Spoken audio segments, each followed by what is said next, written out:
Hello and welcome to another DJI Neo Drone video. Hope you're all well.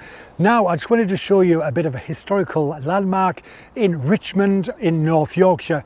Now, as you've seen the previous videos in Richmond, I was trying to do point of interest shots and different sort of gimbal shots, and this was just another one that I tried out.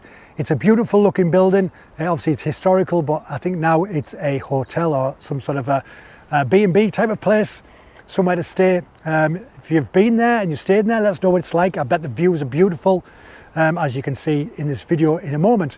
Now, when I looked at this, I could see it from a distance. I was about to go home, and obviously there's the castle. I've done a video on the castle, check that out. Obviously I've done Easby Abbey and St Agatha's Church, and I've done some walks already. So if you're into that sort of stuff, check those out. But as I was looking over, I could see a little bit of the top of Culloden Tower, and I thought, I wonder what that is. So I ended up walking all the way up there, and I saw it and I thought, you know what, that would be a beautiful shot, point of interest shot, just going around that building and obviously showing Richmond in the distance and trying to get a nice shot of that. Now, as you well know, these things don't go as planned. You don't know whether the wind's going to change things, you don't know how a shot's going to look. So for most part of the actual video that I was recording, it's a lot of taking off from the ground and going up and trying different sort of gimbal sort of degrees and levels, seeing what works, what level works when going around it. So obviously those are things you don't see. It's obviously the final product that you get to see, but you never see all of the messing up. You never see all of the issues you have with the environment you're in. Now, while I was doing the videos, such as like I'm here, it's just a field full of flowers. There are a lot of bugs, and while I was in Richmond doing that, there was bugs and stuff flying all over the place, which was kind of a bit of an issue trying to fly the drone. You could hear the drone sort of mangling them, shall we say. But yeah, so I was taking the drone up and I was trying different shots, as you can see in this footage here. Just trying to get the right shots. It's obviously going up and stopping. It's not a fluid shot. I'm trying to see which is best. Obviously there's trees to the left and right of me, so I need to be mindful of those two. So when I'm bringing it up and going round, I need to make sure I'm at a certain height, that I go over the top of the trees, but I get the shot that I need. So this bit of footage you see now, this is obviously the final version. Obviously we go round the actual Culloden Tower. You see obviously the beautiful architecture of it. You can see the top of it, and you can just see the trees and everything around it. It just looks, to me, it looks like a beautiful shot going round the actual tower itself. Now, there were a few issues going around that tower. When I was going round, the drone, which I've spoke about in the previous video, it seems to speed up when you do a point of interest shot. And I don't know whether it is me doing it or whether it's the drone, but you do the thing where you highlight. So I highlighted the actual tower itself. I put it onto the point of interest, and then obviously it's directional, which direction you want. So I want it to go right. So I only did it so it's slow, because I thought I could speed it up if need be. So I just did it slow and started going round, but it gets so far round and it starts to go faster round, which is not the shot I want. I want it slow to go around so I can just get a nice fluid shot without any imperfections, without any sort of juddering or any sort of, what's the word? Just any errors whatsoever in the video itself. So yeah, so I tried that many times until I got the shot you've just seen, which is a beautiful shot. But yeah, when you do these things, you end up making so many mistakes, but that's fine. If you make loads of mistakes, that's okay. You can say, okay, well that doesn't work. Going up and round that way doesn't work, or going sort of like a spiral thing doesn't work.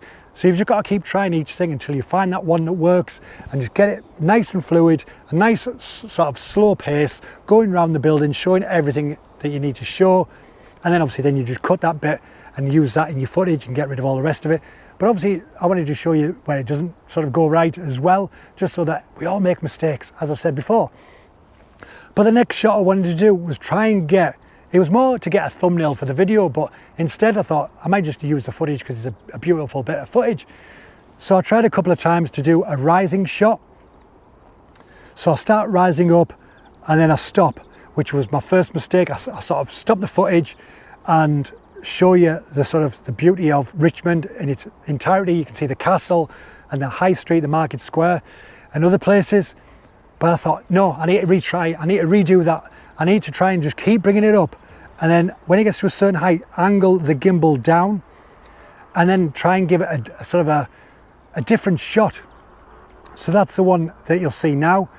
So I'm bringing the actual drone up, I'm getting it up at a certain speed, keeping it as on speed as I can. I don't want to try and push it so it goes faster, I don't want to ruin the shot. I need the same fluid shot going up, and as soon as it gets to a certain height, then the gimbal needs to then angle down. But when I was doing that, you don't really see it when you've got like your phone screen. It's only when you've got it on your laptop or a bigger screen that you can actually see the actual end footage that you've used. And I didn't fully see it. I just, when I was bringing it up, I sort of did say that was going up, and then I got so far, and then I started to angle the gimbal down very, very slowly, so it focused on that one point and bring it up, and yeah, and then just bring it up to a certain point, and then obviously fade to black or whatever you want to do with the footage. But when I watch the footage back, you can see it going over, sort of up and then sort of over where Richmond is. You can see Richmond in the distance, but when I'm angling the gimbal down, it seems to isolate the middle section where the church and the castle and everything is, and the church. It angles that in shot, but then the outer part of it seems to look a lot different, as if it's sort of focused on the central part but not the outer part. And I thought that was like a cool little shot for a beginner, that is. Obviously if you're into these sort of things and this is your bread and butter, then the chances are you can do shots like this all the time. But for me, I just thought this was amazing. I just thought it brought it up. The angle of the gimbal seemed to be the perfect speed. I didn't push it too fast, so it sort of shot down or shot up. It just seemed to focus on that particular spot and create like a lovely little shot, as you can see there. It just seemed to angle down. It brought the central in view and seemed to bring it forward, and the rest of the stuff brought it further back. And I thought, I just love that shot. I love stuff like, as a beginner, just getting these lovely shots that seem to work, even though people don't see the half an hour that you've spent trying to get these shots, and you've messed the gimbal up, you've done the wrong speed, you've got the wrong filter on, you've got the wrong ISO settings and all that sort of stuff. But sometimes it works. But I just wanted to show you that you can get a beautiful shot with the Neo, even though you've probably messed up 1,000 times. It doesn't matter. Mess up, get the shot you need, and that's what you need to use in your footage. So I hope you've enjoyed this. If you have, hit that like button and let us know in the comments how you're getting on. Let us know if you've done any point of interest shots, how you've got on, as the speed changed, as it stayed fluid. So yeah, let us know in the comments, and hit that subscribe button. And I will see you all in the next one. Take care of yourselves. See you next time. Bye bye.